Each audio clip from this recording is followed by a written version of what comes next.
Kalau kita praktek apa? Samiallahu. Dia istirahat itu bos, kalau goyang di tangan tak bakal menel. Samiallahu. Yang lebih parah apa? Tidak lurus ini belakangnya. Kalau mau betul, maka kata Nabi caranya adalah simpan gelas di atasnya. Kalau dia sudah air yang ada atau gelas di atas itu tidak jatuh, itu sudah sempurna rukunya. Terkecuali mereka yang sudah tua bungkuk dan kena apa namanya itu osteoporosis. Nah, yang tua-tua ya kodo yang sudah pensiun 70 tahun. Sami Allah. Itu dimaklumi katua mi. Dimaklumi. Ya, darurat namanya. Tapi kalau kita yang masih muda, perbaikilah. Bapak, Ibu, saudara-saudara sekalian, perhatikan sholat dengan sebaik-baiknya, perhatikan gerakannya, insya Allah sehat kita. Sehat orang yang baik sholatnya. Saya ini sering praktek. Biasa dalam sehari tak 4, tak 5, bahkan pernah saya sehari 13 kali ceramah. 1 kali 1 jam, berarti 13 jam berdiri. Itu obatnya Pak, tidak perlu refleksi. Caranya, perbaiki ruku, baku tarik-tarik itu saraf naik ke atas, insya Allah. Begitu juga kalau demam-demam sedikit, ruku, sujud, perbaiki sujudnya, insya Allah itu. Obat itu. Niatkan sambil sholat, mudah-mudahan Allah berikan kesehatan. Anggaplah sudah diperbaiki semua tata caranya, lalu selesai sholat, Assalamualaikum warahmatullahi wabarakatuh. Assalamualaikum warahmatullahi. Salah satu yang paling disenangi pedagang dan selalu dicari apa? Untung. Alhamdulillah, mau semua ki untung dan kita mau rugi. Tapi ternyata paling sial, lebih sial daripada rugi berdagang. Bapak beli pulsa 10.000, nah beli orang 7.000, insya Allah masih ada rezeki di tempat lain. Tapi ada satu rugi yang paling tidak disenangi Allah. Ara'aital ladzi yukadzibu biddin. Tahu enggak kamu pendusta agama? Pak balena agamae. Salatnya dusta, puasanya dusta, hajinya dusta, zakatnya dusta. Satu di antaranya yaitu fawailul lil musallin. Maka celaka, rugi orang-orang yang salat. Nah, Ibu Bapak, saudara-saudara sekalian, siapa yang rugi? Menurut Al-Quran, yang rugi dan celaka dalam sholatnya, mereka yang bermain-main dalam sholat. Nah, mari kita lihat mana yang main-main sholat. Sebaliknya, Al-Quran juga menjelaskan, qad aflahal mu'minun. Tadi orang rugi. Sekarang, qad aflahal mu'minun. Maka beruntung orang-orang yang beriman. Siapa mereka? Alladzina hum fi sholatihim khasi'un. Mereka yang husuk dalam sholatnya. Nah, ini lebih banyak tanya ke mahasiswaku, Ustaz, bagaimana itu caranya orang husuk? Apakah husuk itu sholat tidak ingat apa-apa? Kalau husuk tidak ingat apa-apa, bukan sholat namanya, pingsan. Bagaimana caranya husuk? Tata cara agar kita bisa husuk. Pertama, usahakan ketika kita mau sholat, pakailah baju yang indah. Itu surah Al-Jum'ah jelaskan. Kau datang ke masjidku, loko masjidku mas sempajang, pakai kau baju makesing. Pakailah baju yang indah, bukan yang mahal, tapi yang indah. Tapi apa yang terjadi di antara kita? Mau ketemu wali kota, ngaling-ngasing baju baru. Kalau perlu parfum palsu poin pakai. Pinjam sepatunya temannya, nah pinjam dasinya temannya, sampai ketemu wali kota, nah cium tangannya itu wali kota padahal baru tanda tangan korupsi. Tuh, sekalinya mau datang ke masjid, pakaian ala kadarnya. Itu tona pakai main basket, itu tona pakai kencing berdiri poin. Masih ada 1 tetes, nadatik saja, masuk di sini. Coba, baju yang sudah 3 hari tidak dicuci dia pakai. Kemudian celananya ada tetesan kencing. Lalu dia datang menghadap kepada Allah. Gimana kita mau husuk? Begitu kita sholat, baju yang kita pakai tadi main futsal, 2 hari sudah ada jamur, begitu angkat takbir baru nih gatal semua. Bismillahirrahmanirrahim. Alhamdulillahirabbil. Mana koci tontarana. Maka ketika mau husu, salah satu kiat pakai yang indah, bersih. Dan yang paling penting, pakailah baju yang kita yakini halal. Kalau baju korupsi, baju sogok pilwali, nah, pilih anak, baju baru. Berapa suara? 5, aman. Tanam lagi pak. Begitu ada yang kasih limbi, nah lupa aman. Baju sogok seperti ini dipakai sholat. Nak kakalaki ki malaikat. Nah lu kasihan deh loh. Maka begitu mau datang ke masjid, lihat dulu, pandang dulu. Ini sarungku halal atau tidak? Ini bajuku halal atau tidak? Jam tanganku ini halal atau tidak? Termasuk bapak ibu barangkali waktu menjabat banyak duitnya dia ganti giginya. Gigi palsu hasil korupsi. Maka begitu mau sholat, buka dulu gigi palsunya. Termasuk emas. Nah, pakai yang bagus, yang rapi, yang indah, yang halal. Berikutnya, yang kedua, cara kedua supaya kita bisa sholat. Ketika wudhu, perhatikan tata tertib dan rukun-rukunnya. Ingat, ketika kita mau berbuat baik, setan mulai kepanasan. Ayalah salat. Setan sudah mulai. Nah sebar pasukannya. Sebentar pi. Jangan pergi masjid. Masih lama. Duhur sampai jam 3. Kadang pakai jam 3 ke sholat. Setan mulai masuk. Anggaplah begitu azan langsung kita tinggalkan tempat menuju ke tempat sholat. Jangan pikir setan putus asa. Tidak. Nagoda ki lagi. Gimana caranya? Nagoda ki supaya main-main ki wudhu. Wudhunya bagaimana? Sambil terima handphone. Nah simpan di telingana. Sambil berwudhu. Begini caranya. Yo. Berapa kan menjual kangi? Tidak bisa kurang-kurang itu sekali. Itu wudhu sambil nelpon. Siapa ajar ki begitu? Ada yang lebih parah, menyanyi sambil wudhu. Pulang-pulangku berbadan 2. Itu kalau kita mau khusyuk dalam sholat, mulai cara wudhu kita perhatikan. Banyak yang tidak perhatikan rukun-rukun sholat. Rukun-rukunnya wudhu yang banyak kita keliru. Buka Quran.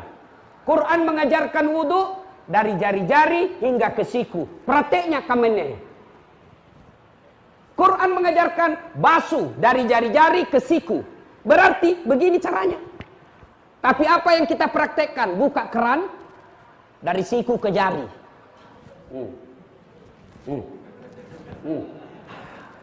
Sah tidak? Sah, tapi tidak sesuai yang diajarkan Nabi.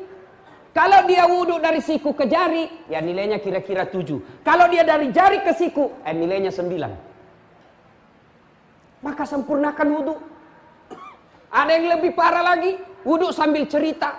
Ada lagi yang lebih parah, tertibnya itu wudhu. Kanan dulu selesaikan, baru kiri lagi. Tidak usah pindah lagi ke kanan. Kalau kanan kiri, itu bukan tertib. Salah satu rukun wudhu ada yang disebut tertib. Apa itu? Mendahulukan yang dahulu, membelakangkan yang belakang. Ada lagi yang parah, wudhu. Ini anak muda sekarang, canggih.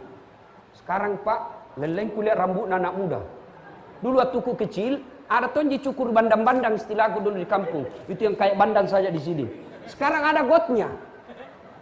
Cukur itu anak muda ada gotnya di sini. Nabi kingangi bendrang. Gimana itu?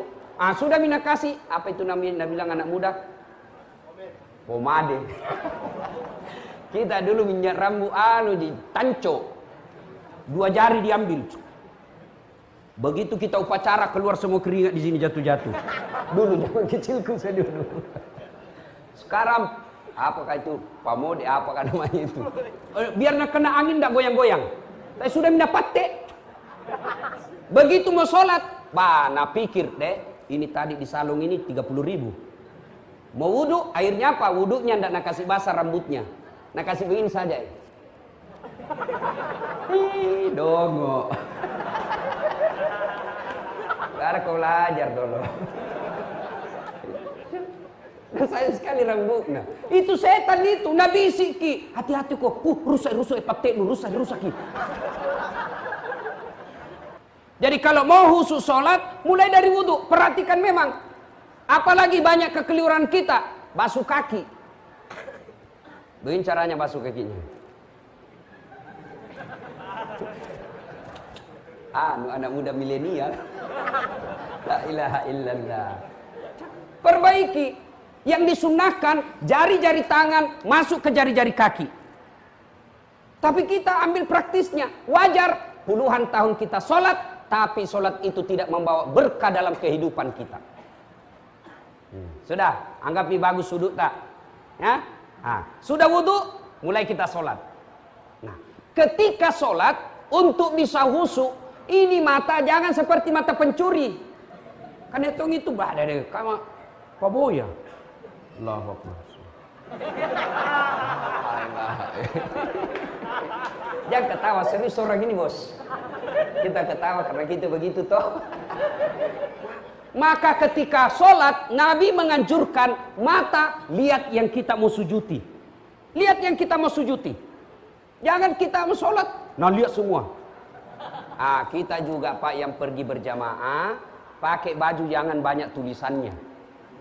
Apalagi di boko. Kisese orang di belakang tak Pak. Nah baca ngase mintu baju tak. Kak, mau ki ruku, belum selesai imam, mau ki ikut, ndak dihafal. Terpaksa dibaca semua itu baju di depan. Persatuan Guru Republik Indonesia Cabang Cambaya. Nah baca ngasih. Habis mina baca baju kiri kanan depannya, apalagi? Nah cari lagi papan pengumuman. Keadaan keuangan Masjid Nurul Mukmin. Saldo kas 70.000. Bayar listrik 100.000. Nah baca semua. Maka dianjurkan jangan mata kita melihat ke sana kemari, tapi lihat yang kita mau sujuti. Itu coba. Berikut supaya kita bisa khusyuk. Ketika sholat jangan terlalu banyak bergerak. Imam Syafi'i mengajarkan 3 kali di batasnya boleh bergerak. Kalau imam mazhab yang lain boleh. Maka jangan heran kalau di Masjid Nabawi atau di Mekah ada orang sholat Pak sambil goyang-goyang, sambil dia terima handphonenya. Bunyi handphonenya langsung nambil, nah lihat, langsung dimatikan. Kalau kita kan dibiarkan saja, akhirnya mengganggu. Bagus kalau nada panggilnya mengaji, kalau nada panggilnya lagu dandut, pandrak kita Pak. Ketika kita mau sholat, usahakan jangan terlalu banyak gerak. Bahkan Imam Syafi'i mengatakan lebih dari 3 kali sholatmu batal ketika lebih ke 3 kali bergerak. Nah, misalnya menggaruk, misalnya gigi nyamuk. 1 itu, 2, naik lagi 3. Apalagi kalau pun di pekamannya.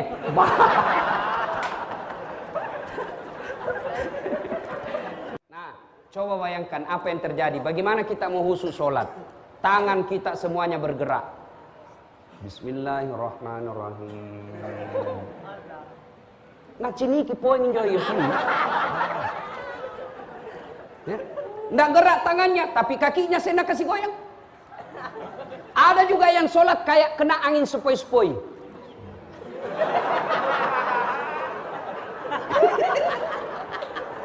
Oh, balik kedo-kedo nah. Ada tuh Allahu Akbar.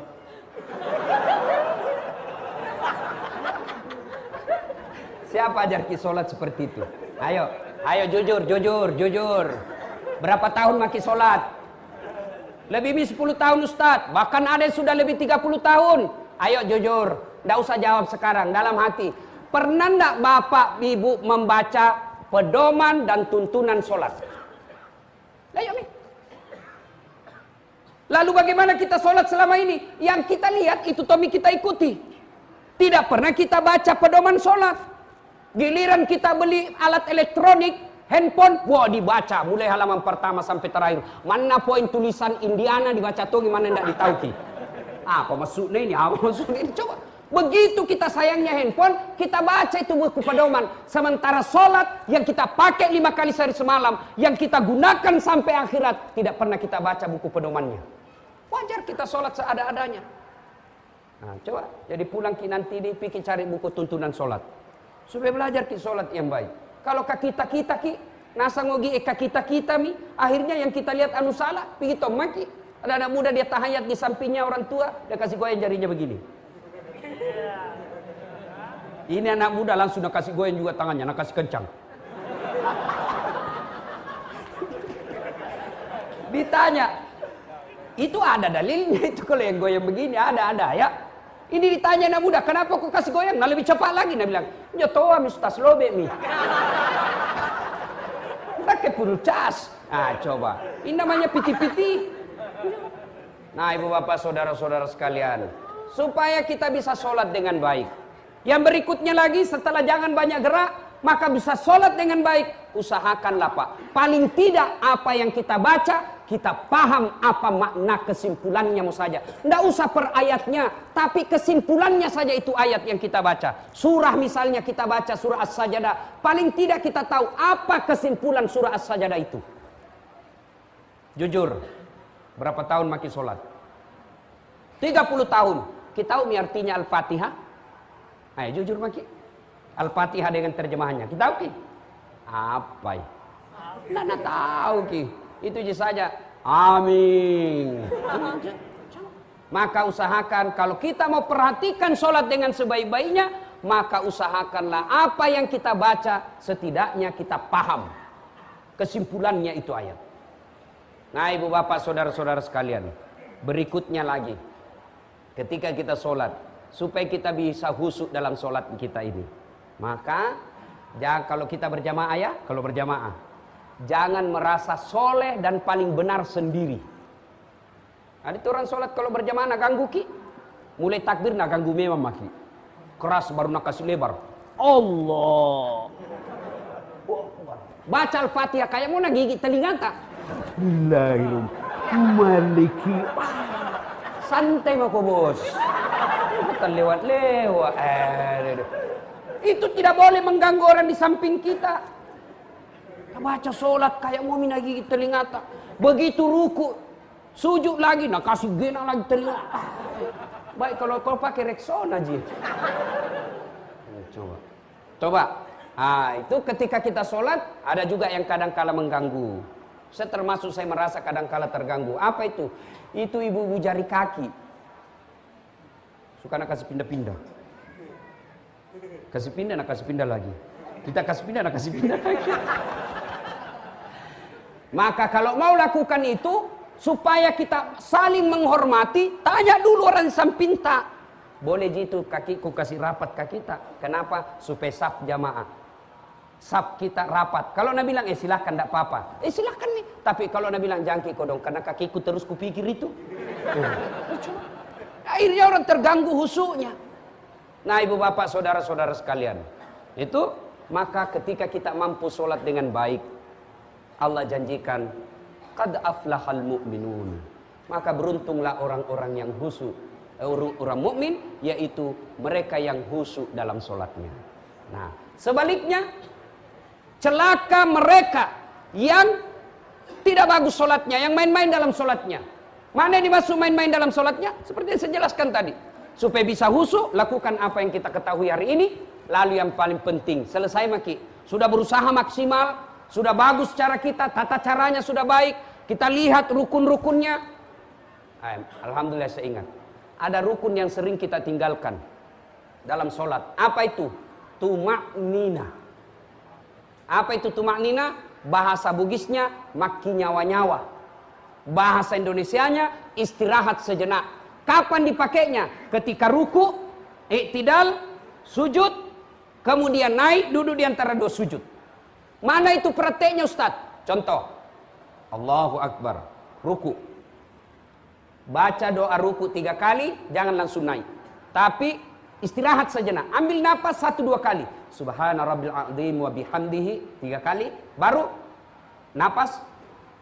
Sami Allahu liman hamidah. Ya, subhanallah liman hamidah.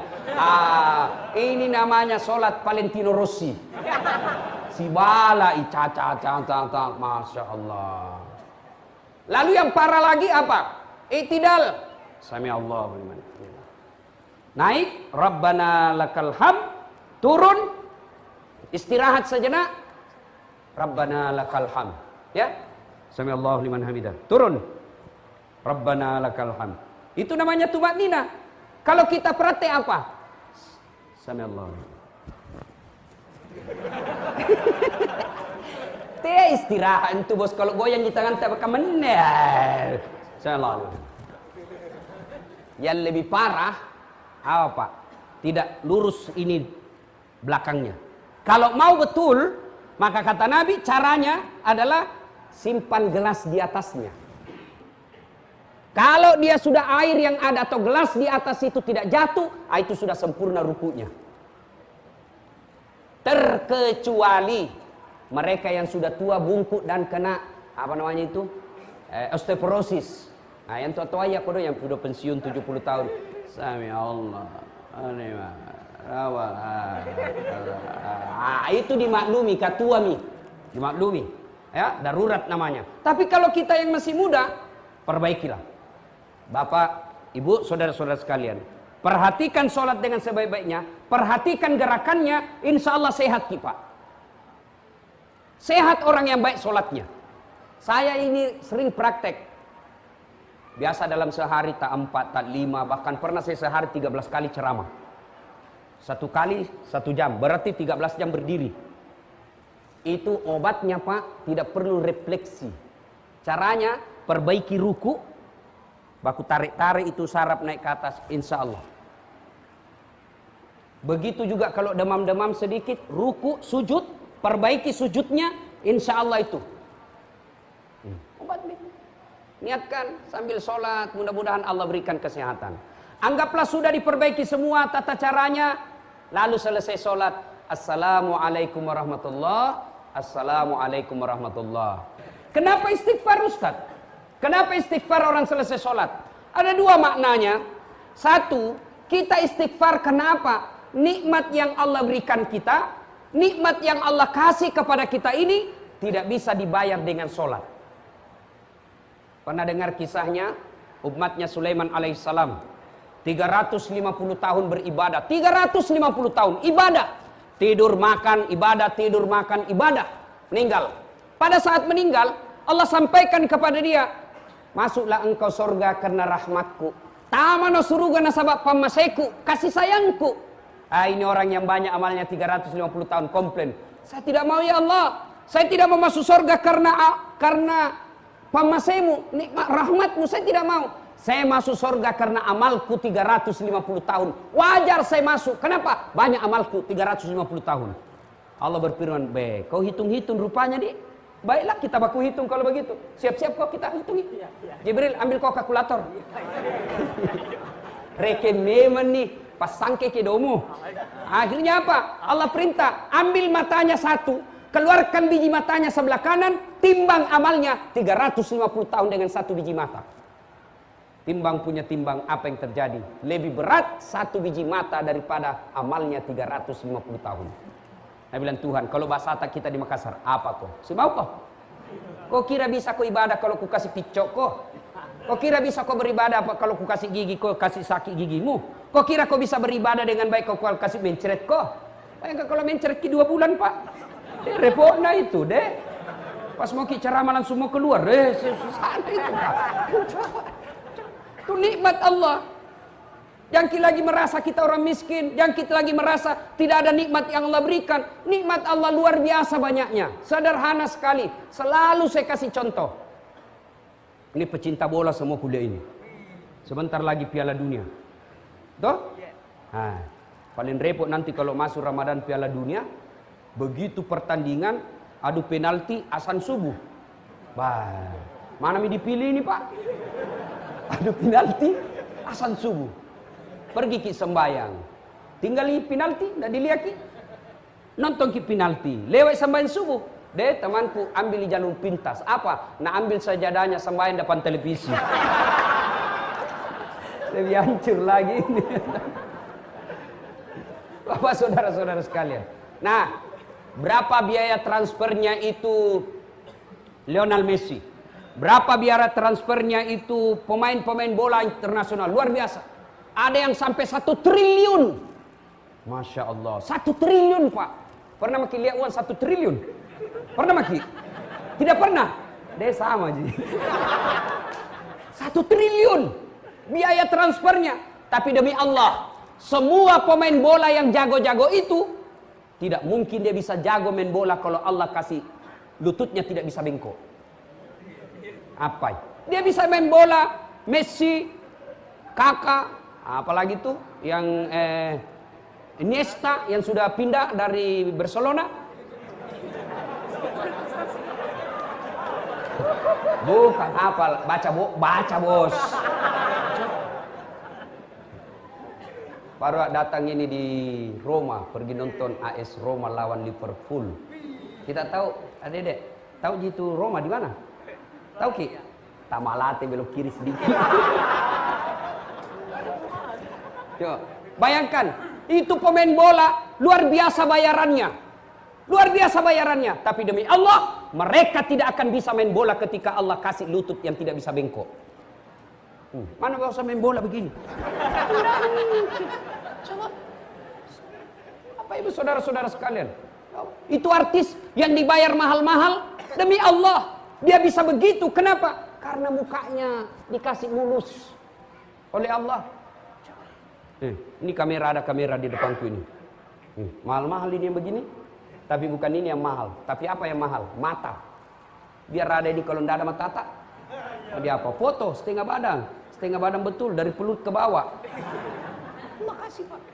Nah, maka makna kita istighfar setelah salat, Assalamualaikum warahmatullah, Assalamualaikum warahmatullah. Kenapa? Kita bertobat karena nikmat Allah tidak bisa dibayar dengan ibadah yang kita lakukan.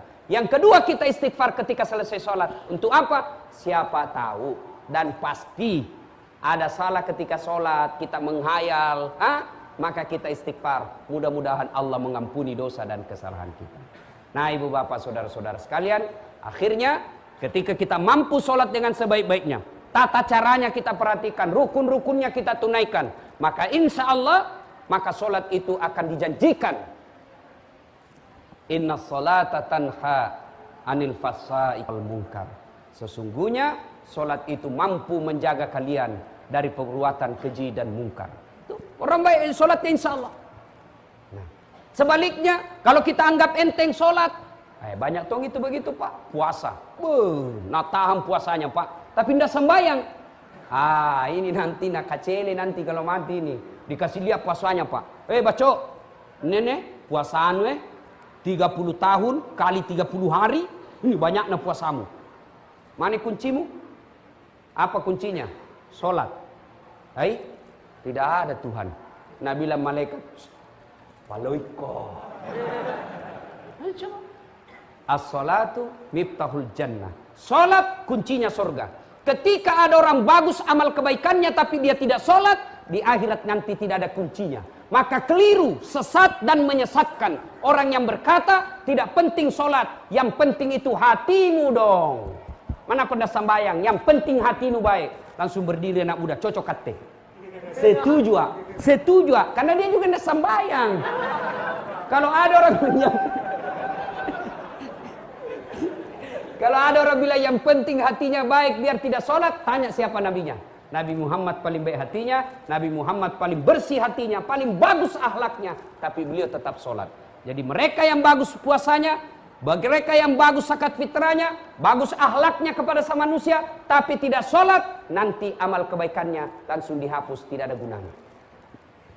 Nah maka Ramadan ini perbaiki memang nih. Ustadz, banyak sholatku lewat dulu Ustadz. Waktuku dulu masih zaman jahiliyah, waktuku dulu masih banna, banyak sholatku kulewati. Bagaimana cara gantinya? Ganti di bulan ini. Caranya, perbanyak sholat sunnah. 1 kali sholat sunnah, nilainya sama sholat wajib. Mudah-mudahan sholat-sholat sunnah yang kita lakukan di bulan suci Ramadan menutupi sholat-sholat wajib kita yang telah lewat waktu kita masih muda.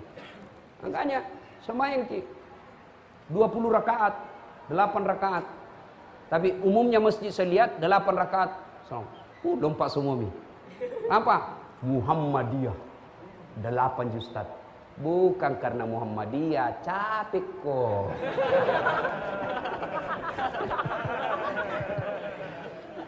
Yuk Bapak, saudara-saudara sekalian, inilah tausiah kita, mudah-mudahan ada manfaat.